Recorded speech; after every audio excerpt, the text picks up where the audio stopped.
everybody, and welcome back once again. Wednesday night edition of Inside the Headset. Going to roll over to Memphis to the private school sector, and I'm going to talk to the head coach of the Christian Brothers Purple Wave, head coach Thomas McDaniel. How you doing tonight, Coach? Doing well, man. We had a shortened day of school because of PSAT testing, and then we had early practice and parent-teaching conferences, so I've had a full day. Wow. So what time was football practice then? We got out there about 1 o'clock.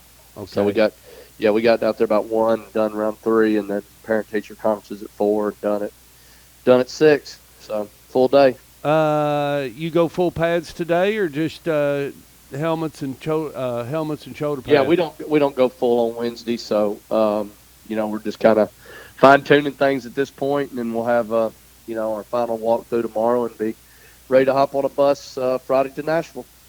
Well, let's talk about Wooddale first. Come away with a win, Coach, and needed that one. I mean, that puts you at 6-3 and headed into this next one. But let's take care of business. What you did Friday night. Talk to me a little bit about that game. We did a lot of good things early. Took the opening drive really methodically down the field and scored. Had a couple big plays in the first half and scored quite a few points early, and then gave up a kickoff return for a touchdown, which was disappointing because that's the first one we've given up like that all year. And then we gave up one drive that I was disappointed in our defense. We had a fumble, I believe, or an interception, I can't remember, and we gave them good field position, and they scored, which I would have liked to have seen us get a stop in that situation after the turnover. But all in all, pleased with the effort of our guys. We played well. It was a really miserable night, a lot of rain. You had distractions of senior night and all the things that go along with that, because we do a lot of things leading up to senior night with our parents and stuff. So it's just kind of out of routine, plus the weather.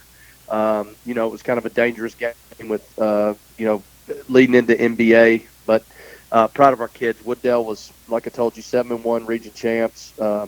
Very, very talented quarterback, talented running back, and for the most part, I thought we did a nice job of defending them and moved the ball well on offense. So all in all, felt good about it. So you start preparing for this big one on Friday and trade a couple of videos. Of course, you all do it different. You've got almost all the video on them, and they have all the video on you. Not seen Montgomery Bell Academy this year. I mean, let's talk about these guys. I mean, they're 5-4, but good football club, and they have to play the Brentwood Academy. So I mean, and the rest of them. So talk a little bit about NBA. Yeah, I mean, they're 5-4, but they lost to Brentwood High School in overtime in the first game of the year. They lost to Pearl Cone, who I'm not for sure, but I'm sure is close to being undefeated. Evidently, they're one of the teams that's supposed to be able to make a run at Alcoa. They lost to Briarcrest, and they lost to Baylor. So, I mean, they've not lost to any Sisters of the Poor. No. And even that being said, typical NBA, I mean, they've gotten better throughout the course of the year.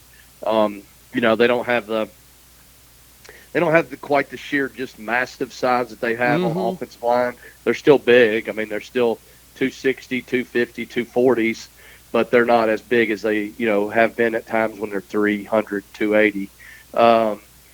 So they're not quite as big up front. They're playing a freshman quarterback, which is kind of part of their transition midway through the year, and whether that's for their success where they beat Brentwood Academy and Innsworth, it's for other people to decide, but he definitely is going to be and is a talented,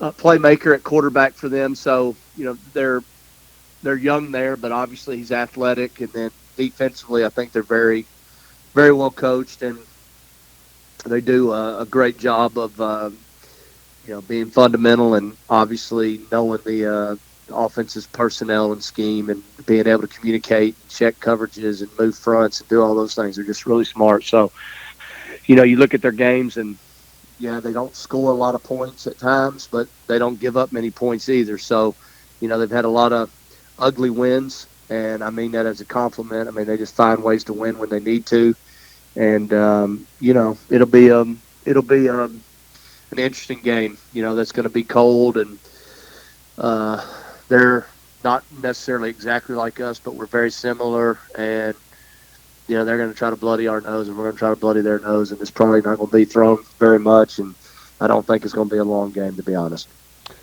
Coach, who was that big lineman that went to UT years ago that came from NBA? He was ginormous. He was a big Not dude. not the bar kid. No, before That him. that yeah no. I don't remember. They've had so many of them. It's hard to. Yeah, I was at Smyrna that year. It was like '06. Oh, okay, yeah. Did, Hell, Stark. I can't remember what happened last week. I sure can't remember. did you Back get '06. power? Did you get power? Friday afternoon, brother. 5 full days. 5 full days. Did you have to Man, just yeah. throw everything out in the freezer and all that? Yeah, you take you take for granted some of the I don't know, some of the luxuries you have in life, but when they're snatched away from you, it's quick to remember to charge your iPhone and do all that stuff. You're reading magazines by candlelight, so um, it was all right. It was fine. We made it work, but anyway, it's going to be a fun game. I'm excited about it. I know our kids are excited, and I think there's obviously the pride of trying to go up there and beat NBA. I know that we've played them 3 times since I've been here and haven't been able to beat them. And also, obviously, it has playoff implications. There's a lot going on the east side of the bracket as well. So that one's really kind of yet to be determined. But we could, here's what we do know, probably more than likely. Whoever loses this one is going to end up 4th, and you're probably going to travel to Macaulay. So, No, you don't want to go see Ralph Potter. yeah, so, there's a lot of things that could happen with the 2-3 seed on that side. So, you put yourself in a better position probably by winning this game. So that's what we can control. We're going to go up there and try to have a lot of fun and, give our best effort. Coach, we wish you the best of luck. Safe travels coming to the city, and hope you come away with a win. And I'll talk to you soon, Coach. All right, brother. I appreciate you, man. Thank you. Thank you. See you. All right. Bye-bye.